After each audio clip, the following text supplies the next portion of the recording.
The Mekong River, starting in China and flowing through Myanmar, Thailand, Laos, Cambodia to the Mekong Delta in Vietnam. It's one of the world's most important rivers, supporting people through fishing, rice production and energy generation. But with the economies of Southeast Asian countries booming and large projects such as hydropower development, the demand for natural resources is increasing. This has created tensions and concerns in the region. IUCN recently met key stakeholders to discuss their views about the legal framework for transboundary water governance in the Mekong.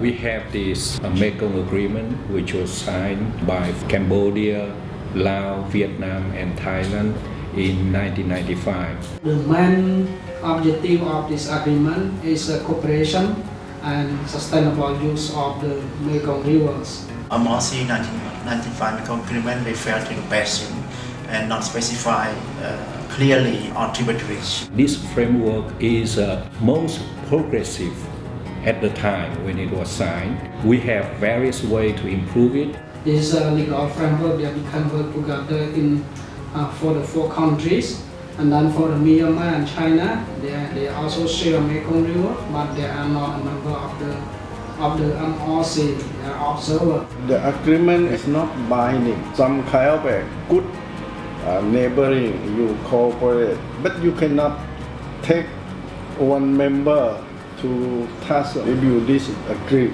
If we compare between the UN Water Convention and the Mekong Agreement 1995 for Sustainable Development in the Lower Mekong Basin, we see it's very overall that the UN Water Convention is very, let's say, consistent with the Mekong River Commission Agreement. MRC can stand alone because a lot of challenge now, and we need support from the international development partners. What they think about importance of international water law or any international convention that will support or will supplement to MRC effort, existing MRC efforts. In 2014, Vietnam became the 35th country to ratify the UNWC, triggering its entry into force. Signing this convention, we confirm our commitment to the mutual international principle with respect to water management, water use and water protection. I think that the Mekong Agreement could look for the examples of the 1997 Convention, like use of arbitration. However, those measures in the Water Courses Convention might not be agreed upon by the member countries. I think that it's really important to look on the principle of the UN Water Course and how to sustain or to protect ecosystems.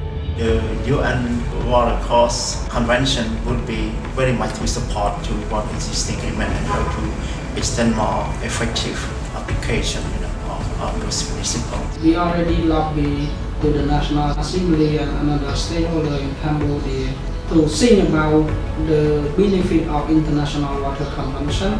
The next step, it should be in terms of capacity building to ensure all stakeholders they have to understand what is the benefit, what is the gain in terms of the International Water Convention. The UNWC, they have many good points and good guidelines. Now when you come to Thailand, we should really study and see the benefit. In the long run, we might need to really look at it and adopt it. UN Water Convention provided good international law, especially for conflict in water use related to harmful effect to downstream.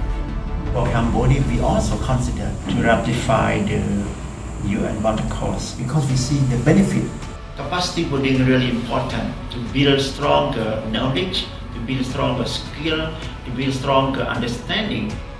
We think that joining UN Water Convention seen as promoting more peace and more cooperation and economic development activity and diversifying international and regional relations.